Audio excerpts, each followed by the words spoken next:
салом алайкум бинандагони хабар тиҷи, ман навиҷон юсуфов бо шумо мебошам. дӯстони азиз, ҳатман ин видеоро то охир гӯш кунед ва лайк монданро фаромӯш накунед, ки то ба дигарҳорам расад. сухане нест, ки покӣ ва бузургии модарро тавонад тасвир кунад. модар ҳаёт аст, рӯшноӣ аст, умед аст, бахт аст, беҳтарини беҳтариност. модар офтоб аст, офтоби қалби мо, ки нурҳои гарми меҳраш дили яхбастаи фарзандро об мекунад. модар чунон азизи, чунон ғамхору ғамшарикӣ, ҳеҷ сухане туро тасвир карда наметавонад. ҳеҷ як рассоме наметавонад зебоии туро рӯи авроқи сафед орад. касе наметавонад якшаба ранҷи туро ҷуброн намояд. Не, модарҷон, не, ту аз ин ҳама болотарӣ. ту атои худовандӣ. ту фариштаи кош метавонистам рӯи молаки сафеди сарат гармдаҳу ҳамеша бо ту бошам ва ҳеҷ гоҳ аз ту ҷудо нагардам. вале афсӯс, ки ин танҳо дар диёри орзуҳоям мемонад. маро бубахш, модарҷонам. барои ҳар як қатра ашки покат, ки барои ман рехтаӣ, бубахш. барои ҳар як лаҳза, ҳар як сухани ноҷоям, ки дили нозуку ҳассасро ранҷонидам. он вақтҳо аз дунё бехабар будам, хурд будам. ҳамон вақт бузург шуданамро фаҳмидам, ки оғӯши гарми ту дур гаштам. дар хурдиам бисёр мехостам, ки харҷи зудтар бузург шавам. лекин ҳоло мехоҳам лоақал як рӯз ҳамон кӯдакии бепарво, ҳамон парвизи гирёни бағали ширинат гардам. мехоҳам, ки бори дигар аз силаи дасти ту ва садои ширини аллаҳоният ба хоби ноз равам. ҳангоме ки афтидам, мехоҳам ба мисли пештара ҷои захмамро бибусӣ, то билохира тамоми захмҳоям сиҳат ёбанд.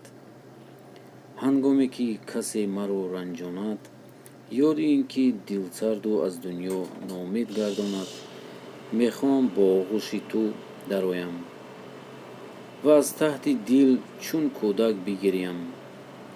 он дам ту ашкҳоямро пок созию бо як табассуми бебаҳоят маъно ва умеди зиндагӣ карданро ба ман дубора гардонӣ. имрӯз субҳидам барвақт хестаму хоби дидамро ба ёд овардам. дар он хоб оилаи зебои фариштаи поксиришт ва нафари бо ҷону дил баробар туро дидам. ин хоб мани донишҷӯро ба дуриҳои дур бурд, ки ҳамзамон дар назарам ҳар он гузаштаҳои дирӯза буданд. ба ёдҳои кӯдакӣ буд, ки меҳри ту, бӯи муттаъру ширини ту ҳис карда мешуд. ба ёдам он рӯзе омад, ки бо ифтихорнома ба назди ту омадам. аз чашмат ашки шодӣ ҷорӣ мешуд. фахри он мекардӣ, ки писари азизат боиси ифтихори дигарон гардидааст. он ашкҳои шодию бо табассуми хоси худ ва чеҳраи гулгунат ҳеҷ фаромӯш намекунам. ин ҳама натиҷаи захмдиҳои ту аст, модари азизу ба ҷону дил баробарам. он замони хурдӣ аз бозиҳои кӯдакӣ хаста шуда зуд хобам мекардаму саҳаргоҳон дер мехестам. ёд меорам он лаҳзаҳоро, ки صبحی بروقت نزدی بالینم آمده دستت را با یک مهربانی بالای سرم سیله کنان گذاشته با آوازی فارمی دلنشینت می گفتی پسرم پرویز از خوابت خیز صبح دمیده است. چون من آواز زیبایت را می شنیدم با یک دلخوشی از خوابم می خیستم و آن روز تا بیگاه خرسند می گشتم. تا امروز آن صدا مرا بیدار می کند. نه تنها از خوابی صبحگاهی بلکه از خوابی غفلتی که بعضا می خواهد بر من غالب باید. صدای گرم تو هوشیارم می کند.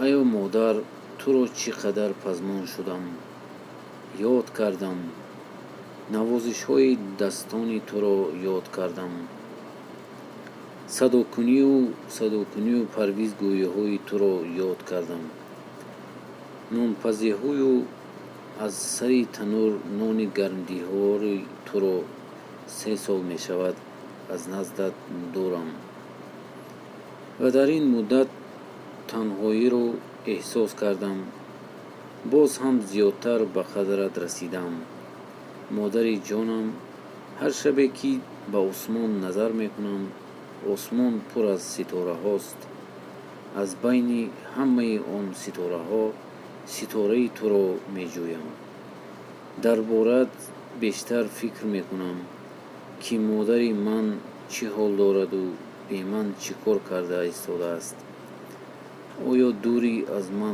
من را طاقت دارد یا نه با چنین خیالات به دنیا غرق می شوم گاه‌ها غرقی خیالات شده آن لحظه های با شما بودن را به یاد می آورم دوستان عزیز من می خواهم به شما یک چیز را بگویم که بر تمام فرزندای تاجیکستان که مادرتان را همه وقت حرمت و احترام کنید عذاب ندهید و روی دست بردارید که مادر این بی‌بهاست من از شما خواهش میکنم که یکم در زندگی جای مادر است دوستان عزیز شما چی فکر دارید حتما در کامنتر نویسید که از سری من هم گذشته است من مادرم رو در 13 سالگیم وفات کردن